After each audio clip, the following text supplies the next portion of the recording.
For those of you who don't know me, my name is Charlotte Bryant, and this video is without a doubt the hardest thing that I have ever had to do. It is not something that I expected to ever have to do, and it's not something that I ever wanted to have to do. This is something that I was willing to take to my grave and never tell a soul. But I know that speaking out is the right thing to do. This video is about my abusive ex-partner, Brandon Henry Tom. I firstly want to express that I in no way, shape or form want this video to inspire or influence any kind of hate or negativity. The reason that I am here doing this is for the sake of others. This isn't out of revenge or spite or anger. I moved on with my life long ago and I have been happy. But I am here doing this to get justice for the girls that have already suffered at the same hands that I had to suffer by.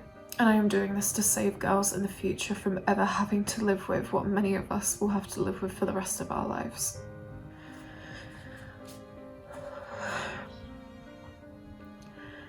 Brandon and I met through The Walking Dead.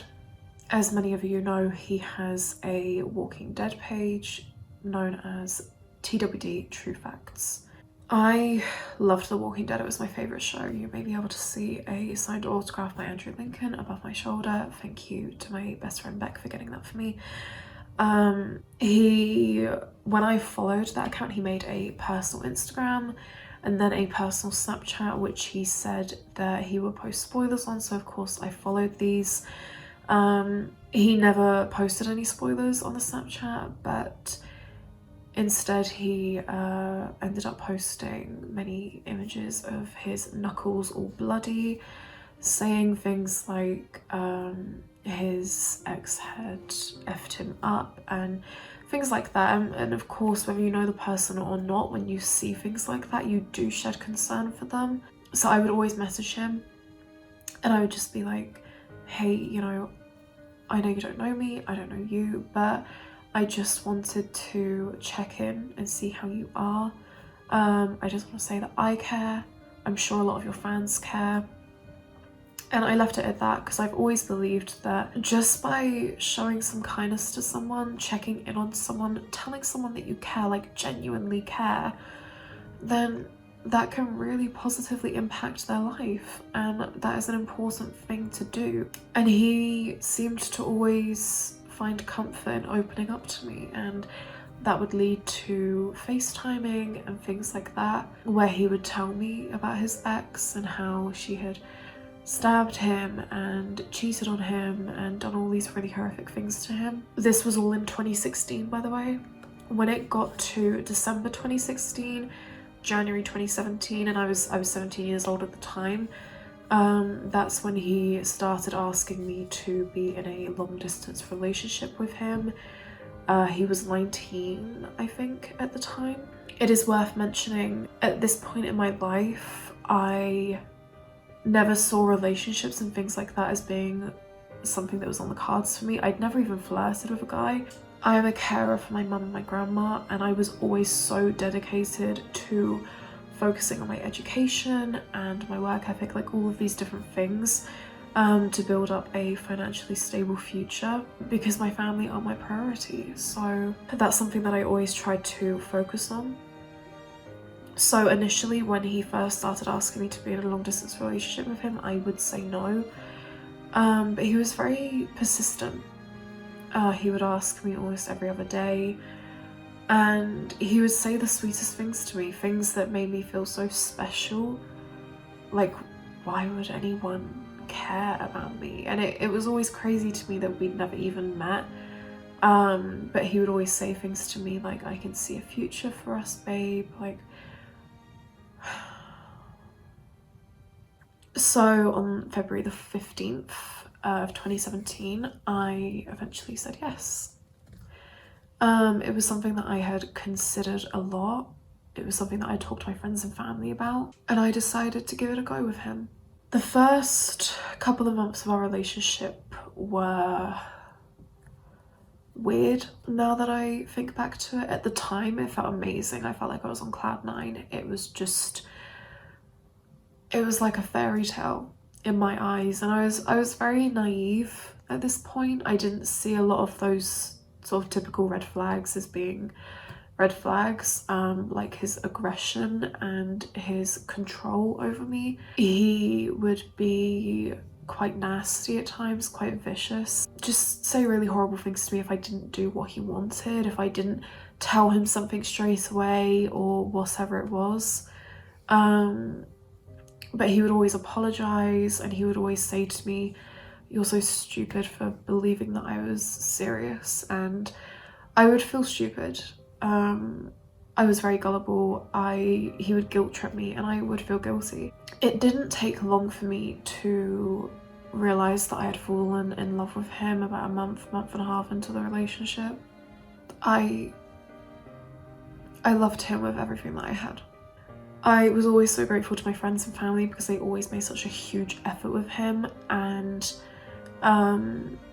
when it got to like the 3rd month into the relationship, he then all of a sudden just hated all of my friends for no reason at all. They always were kind to him and made the effort with him. At the time, I had an amazing friend, David, and Brandon made me cut him off. He was the first friend that I had to cut off. To begin with, he would tell me things like, "Oh, David fancies you, he's trying to break us up, he's trying to do this and this and this," and David was like the most kind-hearted and genuine person that you could meet. And I would always try and reassure him. I would always try and make peace between everyone, because when you get with someone, it's important to you that everyone gets on, you know, and that everything is kind of okay. Like, you want that significant person in your life to get on with your friends and your family, because you don't want anything to be awkward. When I kept trying to make peace between everything and try and get Brandon to see he had nothing to worry about, because I always trusted him, and I have always believed that you can't go into a relationship not trusting someone. And I never understood why he didn't trust me. He showed me that he didn't trust me, because lying has always been against my morals, and I was always honest with him. I did everything I could to reassure him that he had nothing to worry about. You know, I wouldn't be with him if I had no intention of actually being with him, you know? But soon enough, the more I kept fighting it, the angrier he would get. That's when he would start making threats, telling me that if I didn't cut David off and not even message him to explain, just cut him off, block him on everything, without, you know, ever speaking to him ever again, then I would regret it. And then it was the guilt tripping of it all as well. He kept telling me that if I didn't do it, that meant that I was a liar and that I didn't care about him, and all of these different things. And at the time, it just made me feel so horrible, and I felt like I had to. There wasn't a choice about it, there wasn't an option, I just had to do as he said. That happened with a lot of people. It ended up getting to the point that I would have to ask him if it was okay to see my friends and my family. I remember one time I went to see one of my best friends, Kelly, and I was literally in her room. I'd been there like 10 minutes and my phone is like buzzing, like buzz, buzz, buzz, buzz, buzz. It just keeps on going off, and I said to her, "Can I use your toilet?" I go to the toilet. I call Brandon because he's just so angry at me, and he was yelling at me down the phone, and I just remember I was so scared of Kelly hearing. So I turned the volume all the way down, and he just kept calling me a whore and all these horrible things. Because I hadn't been messaging him, he'd always want to know what my friends were saying to me, what I was saying back to my friends. He would want to know every single detail. And if I didn't tell him straight away, then he would just blow up on me. So then it got to the point that I I didn't want to see my friends because I couldn't be myself around them. I couldn't, you know, and it was just that control and that aggressiveness and that manipulation that gradually started to isolate me from everything and everyone. I was really blinded by love and manipulation. I was just completely blinded. I thought I was made to feel like this was normal. I was made to feel like this is expected when you get into a relationship with someone. There were so many times that whenever he was angry, we'd be on FaceTime and he would get out a blade that he had in his room and he would pretend to cut himself just to petrify me that he was gonna hurt himself so that I would do something that he wanted. Or it was to teach me a lesson, because if he didn't teach me a lesson, then I wouldn't learn.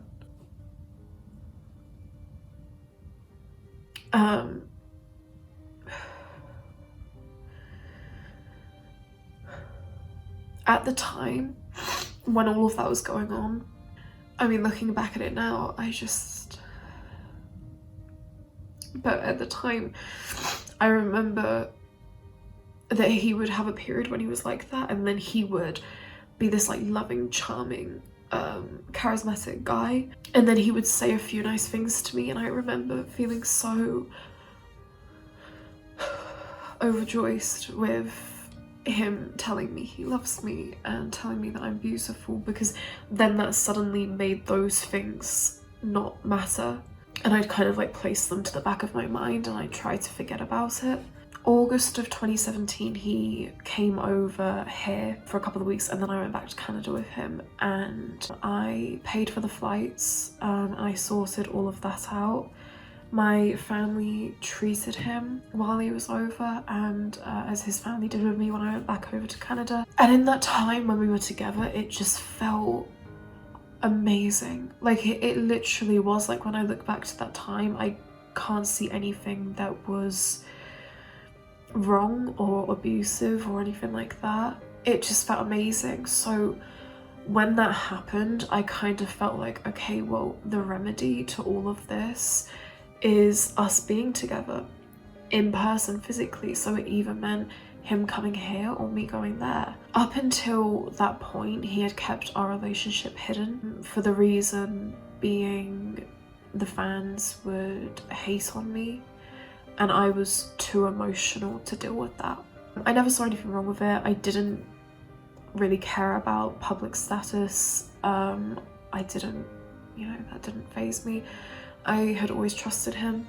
And then October of 2017, I found out for the first time that he had been cheating on me with an escort for a month since I had gotten back from Canada. He met this woman on the back page of a magazine.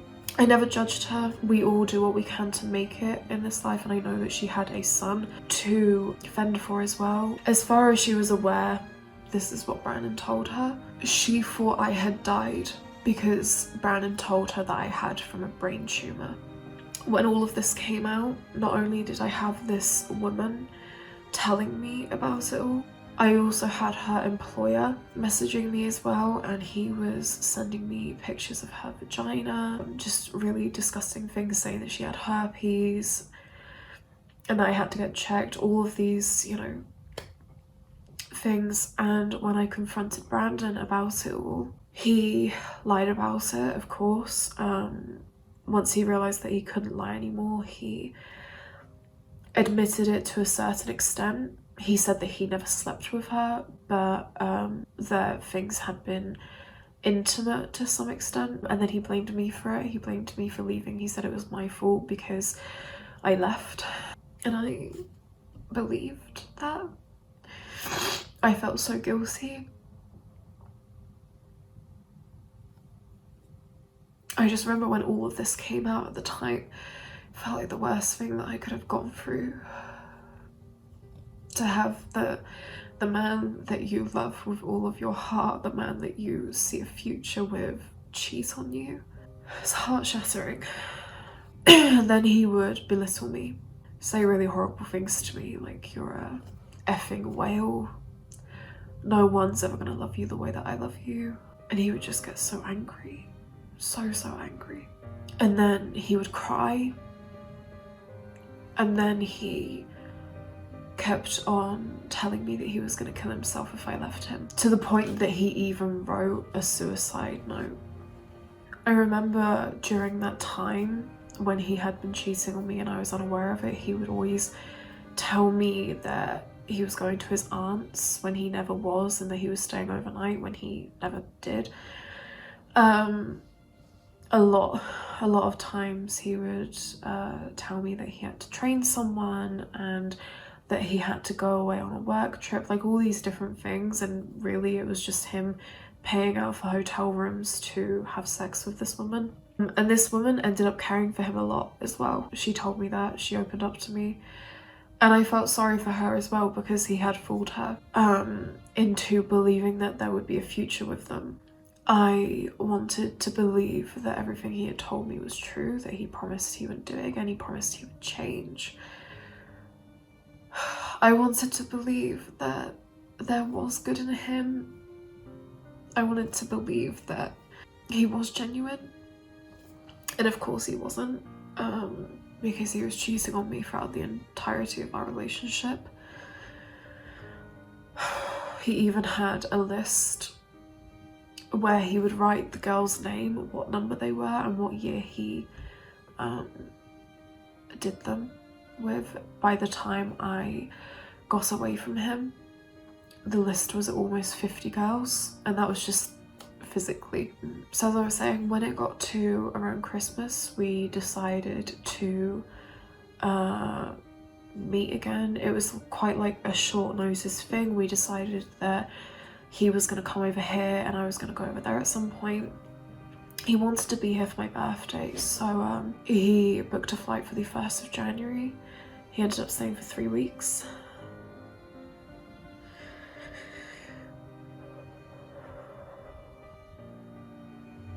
I remember on Christmas Day, he was very verbally abusive to me because I do all the cooking and cleaning here. And I was cooking on Christmas Day, and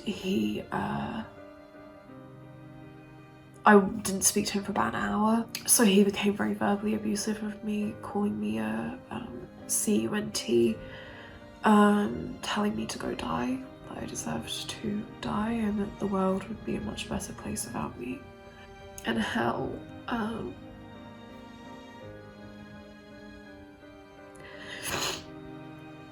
the world could save on food because I eat majority of it. Yeah, and that I was a fat whale with loose skin, and you know, all these like horrible things. I just remember it.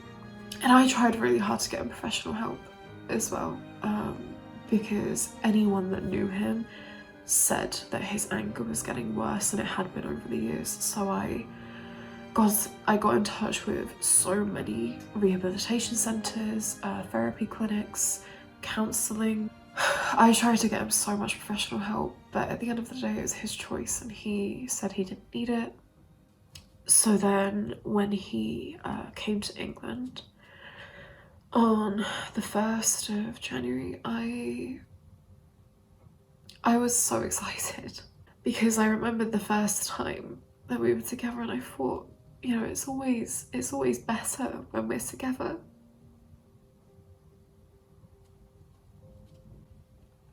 As his Christmas present, I told him that I was going to get him a new phone, because his old phone was just near death, because of how many times he would like throw it at walls, and he would punch it when he was angry, so like the back was coming off and the home button had fallen off. So that night, once my whole family had gone to bed,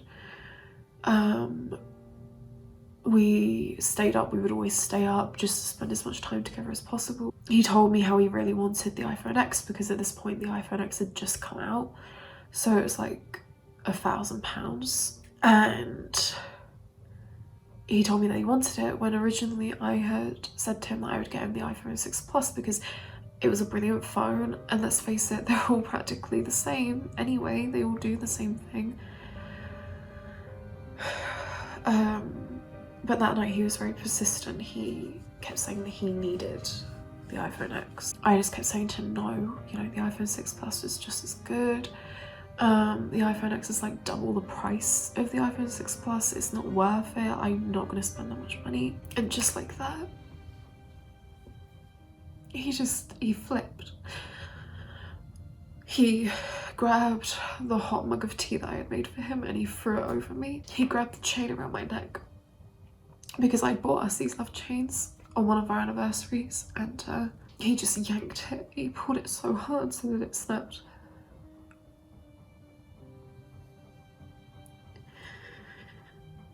And I just remember sitting there in shock, feeling my skin tingle because of the heat of the tea. And next thing I knew, I heard the kitchen door go, so I realised that he had gone to the kitchen, and I followed him because I didn't even care about me. I was more concerned about him. And when I got out there,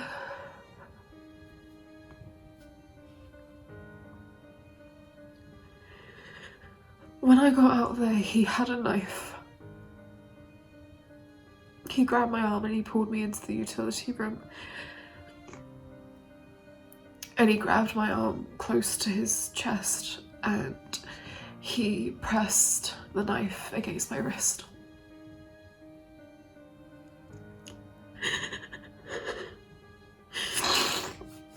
And I just remember feeling so petrified.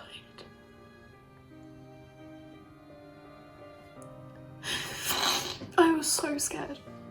So scared because I just remember looking him in the eye. And he just looked so evil. You could see it, you could see the anger. And he looked like he wanted to hurt me. So eventually I said to him that I'd get him the iPhone X and he just calmed down. And I just remember my legs felt so weak. And then he hugged me. And he said to me, calm down, it's fine, it's fine. Don't be so silly, you know I'd never do anything to hurt you. And it was like that gaslighting, and I calmed down and I put it to the back of my mind and I just suppressed it. Because it was too painful to think about, and so I just thought I just have to put it away, not think about it. Because I wanted so much to believe that that wasn't who he was. Of course, things only got worse throughout the time that he was here. That first night of him doing that was just over a phone. When we started back at college, I took Brennan with me because my teacher said that I could. But I needed a visitor's badge, so I went to get one, and the office wasn't open or there was no one there. So by the time I got back, he was just so angry. As soon as I got in the car, I could just feel this tension, this rage burning inside of him, and he grabbed my bag almost instantly and he opened up his car door and he threw everything out into a muddy puddle. When he closed the door, he started yelling at me. He was just like, where the F have you been?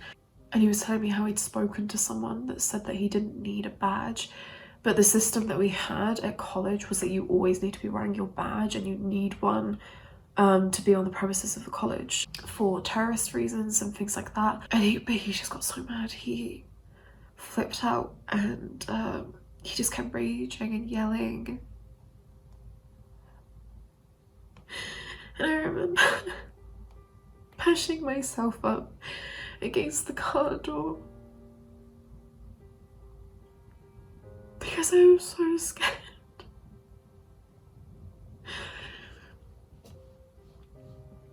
And he ended up grabbing my phone and he threw it at me and it hit me right here.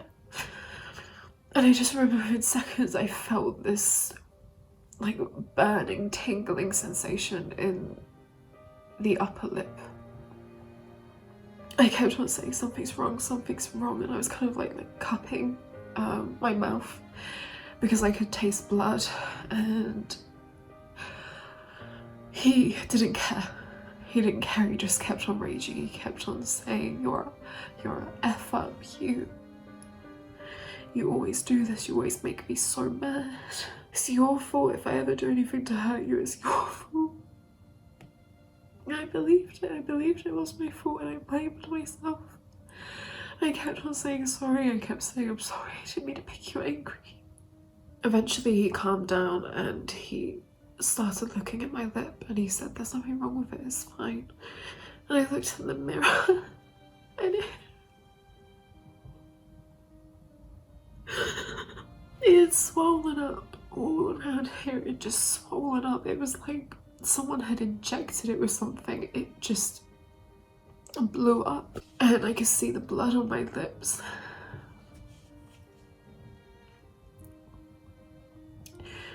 And it soon started going brown, it soon started bruising. He just kept crying. He started crying and I remember he cried so much that snot was just coming out of his nose. And I ended up comforting him. I felt sorry for him. He started saying how sorry he was and that he would get help. He promised that he would get help for his anger. And I believed him.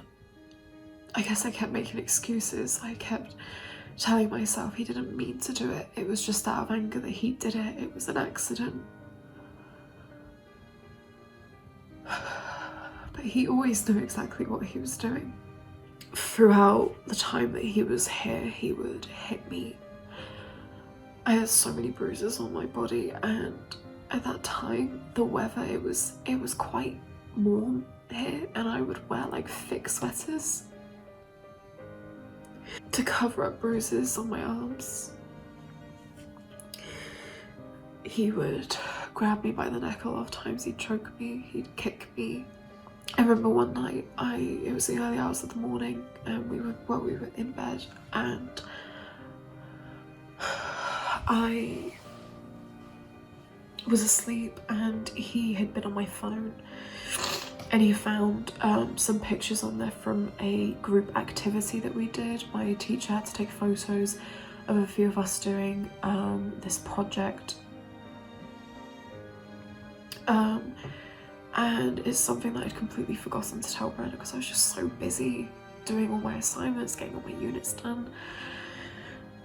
And I was just so busy that I forgot to tell Brandon because there was a guy in the pictures, and when he saw them he just flipped out. And I remember I woke up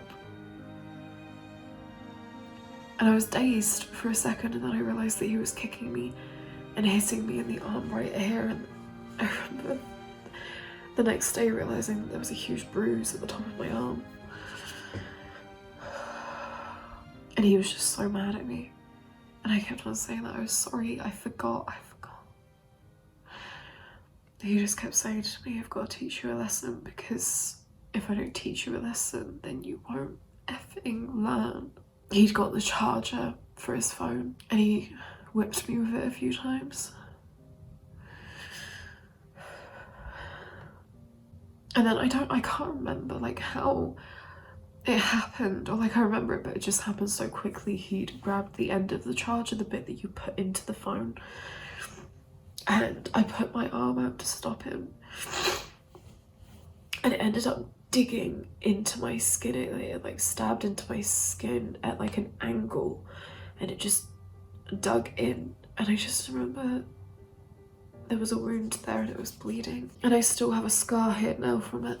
And again, it was this like cycle of manipulation. He would end up crying, he would tell me how sorry he was, and then he'd get mad and he'd say it's my fault because I made him angry. And then it was telling me that I was this fat whale with loose skin and no one would ever love me, and it was just going through the same thing again and again and again. And he knew to be quiet,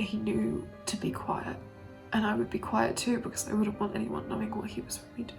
When we were out in public, if I ever made him mad, then he would like twist my skin. He would grab my arm and he would twist my skin like a Chinese bun, but just 10 times worse. And he would dig his nails into my skin. He would grab my wrists and he would dig his nails in to the point that it actually dragged my skin up and sometimes even made me bleed. And I was always more worried about him getting caught than my own health. I remember we were in college one day, and this was when we were actually in the classroom, and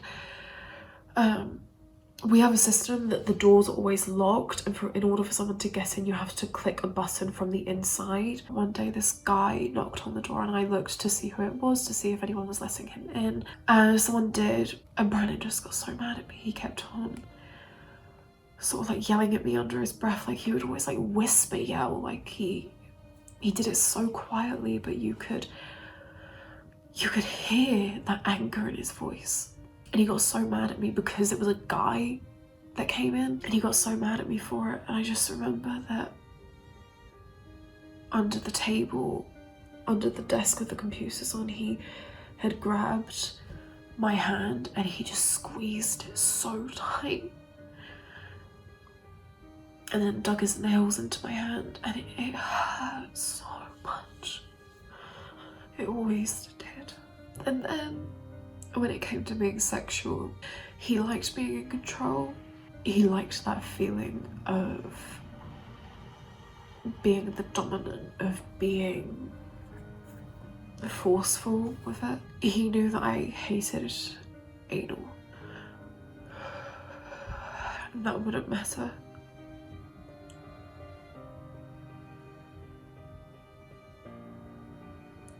I used to think it was fine because I had been made to feel like his object, his item, his property. And I had been made to feel like me being his girlfriend meant he could do anything to me. It didn't matter if I tried to push him off, it didn't matter if I said no.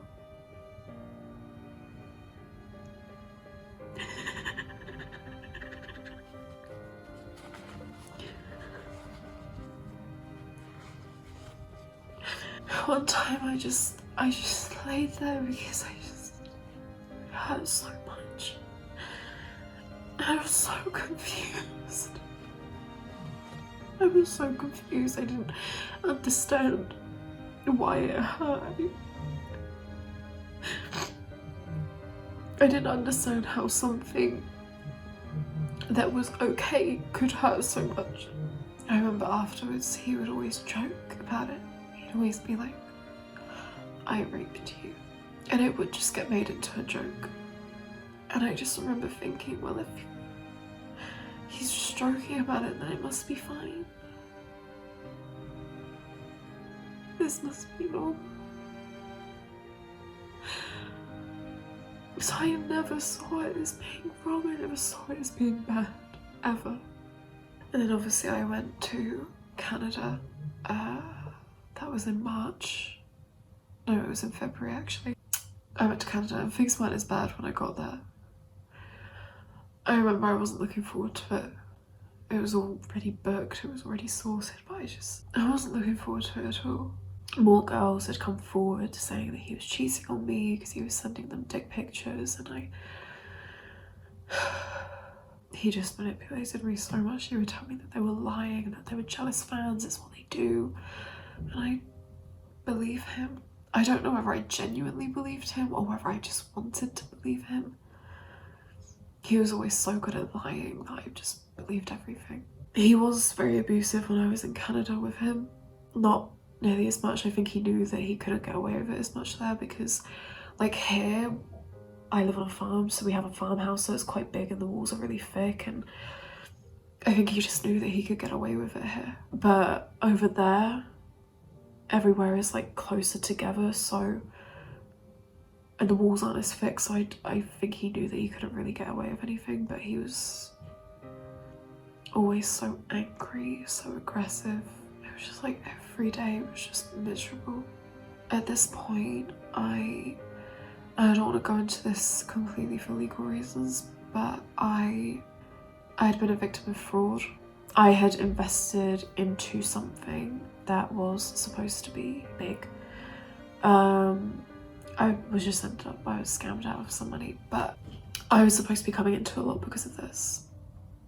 So when I told Brandon about it, he was head over heels because he thought it meant I could buy him a car and I could get him this, this and this. And you know, when you're with someone, you want to treat them, and I was always more than willing to get him the things that he wanted. And believe me, there was a lot of things that he wanted. I'd always spend money on him. When he came over to England, I took him to Four Seasons. I did all these really extravagant things for him because I wanted to treat him. And it got to a point where it was like, if I bought him things, if I treated him, then he would be happier. And that was a lot better than the alternative. So I think in a way I ended up doing that for my own benefit. When I came back from Canada, he had more or less straight away started cheating on me again. And when I told him about the fraudulent issue and how I'd been scammed out of money, he broke up with me because I think he realised that I wasn't going to be coming into the money that he thought I was, and he knew that he had used up so much of my money that I didn't have much left at that point, or not enough left to buy him a 370Z or whatever he wanted. And then he got back with me, and then he broke up with me again, and then he got back with me and broke up with me, and it was just this cycle. He kept on doing the same thing, and I knew he was cheating. I knew he was, but it got to a point where there were a few times when I would try and leave him, and I really did try. I mean, the amount of times I went to his family and I would say to them, that's it, I'm done. And then it was the cycle of manipulation and the threats. They were always so extreme that I would never risk it, because he would always threaten my family, my friends, and I knew. I just never wanted to risk it. I always believed him whenever he would say things like that, especially when he'd say that he would kill himself. And I cared, I still cared, I still loved him. I was blinding myself to what was really going on. I was blinding myself to the pain and trauma that he had inflicted on me for such a long time. He then had a car crash because this was when he was with me, he was taking our girl, and because he was showing off, he crashed the car and it flipped. When that happened, I didn't know that he had a girl with him. Everyone that knew about that lied to me. But then he started begging me to buy him a car. So I said that I would try and help him for work purposes, because at this point, if his grandparents couldn't take him to work, it meant that I was paying out for Ubers to get him to and from work, and that was like $50 a time. So he didn't want like just a normal car, like he wanted a fancy car. So he wanted me to spend out thousands, and I said to him, no, like that's not gonna happen. And I just remember him going off at me, and he just went crazy, telling me that I get his hopes up, that I've upset his granddad, that I've done this, this, this, and this. When I told him from the get-go that I couldn't afford to, you know, even do that, and he told me that he hoped my dad would die. He told me that he hoped I would get raped and that I would burn alive in another house fire, because my family and I were in a house fire here 5 years ago now, and I have PTSD from that. And that's another thing, because I'd opened up to him about these things, he would always use these as ways to trigger my anxiety attacks. I remember one time the smoke alarm went off in his house, and he was so mad at me for something, and I kept hanging up because I hear alarms, I can't. And he kept on trying to call me to get me to listen to it, just to hurt me. All of it was changing me.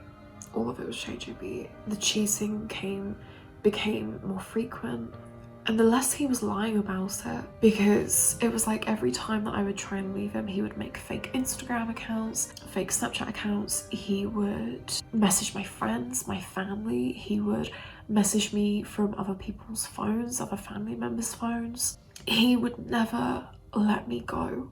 And I remember one time that I really did try to get away from him, because I was just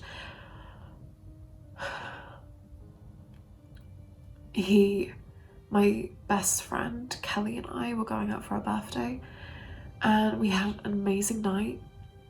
And I dropped her and a couple of her friends home, and by the time I got home I went on my phone and it was just blown up with all of these messages from a fake Instagram account, and it was Brandon. And he just kept on, like he knew who I was with, he knew where I'd been, he knew everything. I don't know whether someone told him or whether he made at that time, if he made another fake Snapchat account to look at my stories, I don't know, but he knew everything. And it always felt like I could never get away from him. I never saw myself leaving him. It just felt like, this is my life now. This is it. This is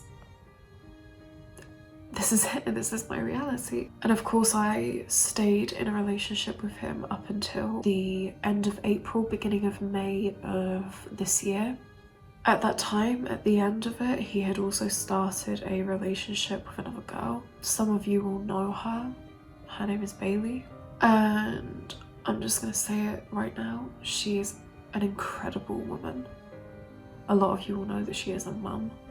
And when I found out about, you know, him cheating again, at this point I was just so tired, because it had changed me. You know, I'd ended up lying to people, trying to cover him, which is something I never envisioned I would ever do. I was tired, I was exhausted, and I was fed up, because every day was just miserable. Every day was this torture, and it was just draining me. It was sucking the life out of me, to get to points where there were some mornings that I didn't even want to wake up.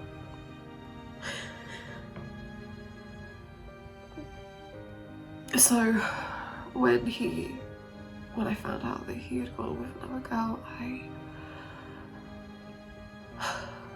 I didn't even bother to message him. I just blocked him on everything, fully expecting him to come after me. And he didn't. Not for a good month and a half at least. And I just remember feeling so... It was a bittersweet feeling, because I was so relieved. But at the same time, it was like, in order for me to get away, someone else had to replace me. And I was always so worried of what he might do to her. But when I found out that she had a daughter, I always fought. To anyone that asked me, I always fought and said, I hope it works. And I believed that it would, for the sake of that little girl. I really did. I moved on with my life. I ended up going to therapy, because I started getting flashbacks and nightmares of all these horrific things that he did to me, and I couldn't understand them. So many things that I had suppressed from my mind for so long just came flooding back. So I needed help to understand it. I needed help to get validation for it, because I still didn't see those things as being exactly what they were. So when I got that validation, it was a long process. It was a long process, but when I got that validation, I was so relieved and so at peace in my mind with actually understanding and realizing what he did to me. 3 years of my life wasted on a psychopath. Then, about a month and a half after that point, he tried to get in touch with me again. He tried getting in touch with me through some of his fans. He got them to message me, telling me how much he loves me and needs me. And then he got in touch with my friend Jess and got her to message me. He also told her that he was going to get in touch with me and he was going to do everything he could to get me back. He also emailed me, because when I blocked his email, the emails would go through to the junk. And because of work purposes, I would always check the junk box if I had new clients and my email didn't recognize the email, it would like often go there. So I would always check that, and then I'd see them. And I remember there was this about 2 months later, 2.5 months later, that he had sent an email, and it was really long. And I just remember in it he said, "I don't want you to think that I'm manipulating you, but if I had to be with you anywhen, it would be now, because my anger is so much more controlled and the temptation to cheat isn't there." I remember him saying that. And this was when he was still with Bailey. And I wanted to message her, because that's what I believed to be right. She had every right to know what he was doing. But I also knew that he had told her a bunch of lies about me. He had told her that I was this psycho ex and all of these crazy things. He had even told her that I had paid a fan to go to her and tell her that Brandon was cheating on her, which is true. He was cheating on her. He basically sent a dick picture to this fan, who is also a follower of mine, and she's a lovely, sweet girl. And he sent a dick pic to her. So this girl came to me and told me, and I said to her, "You have to tell Bailey, she has to know." So when she did, Brandon then came after this girl, and he told her things like, "I'm gonna F up your life, I'm gonna F up your relationship, I can Photoshop things too," all of these really horrific things, and it petrified her. And he had told Bailey that, or he had told some people that I had paid that girl to do that, just to break them up. And this was like long after, you know, I had moved on with my life. I'd left him, I'd moved on, I was happy. You know, he'd say all sorts. So it was, you know, it was a very difficult period. And anyway, I think it was like a week later that she ended up coming to me. She told me what he had done to her. And I knew that as soon as she started telling me that she was telling the truth, because so many things that he'd done to me, so I knew.